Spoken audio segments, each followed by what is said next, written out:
Saglit lang, pwede ba kita ipag-pray muna? Panginoon, maraming salamat po sa mga oras na ito. Lord God, hindi po aksidente muli na siya po ay nandito, Panginoon. Bigla niya napanood ang video na to.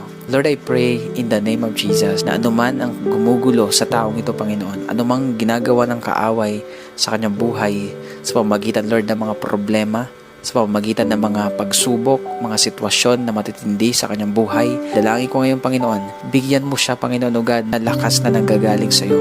Ano man ang kanya pong dinadala sa mga oras na to, Panginoon. Lord, maaaring ang taong ito, wala po siyang ibang mapagsabihan sa sobrang bigat na kanyang nararamdaman. Maaaring ang taong ito ngayon, Panginoon, hindi po niya alam kung saan siya lalapit at kung ano po ang kanyang gagawin. Napatanong na siguro ang taong ito, Panginoon, na may Diyos kaya na nagmamahal sa akin?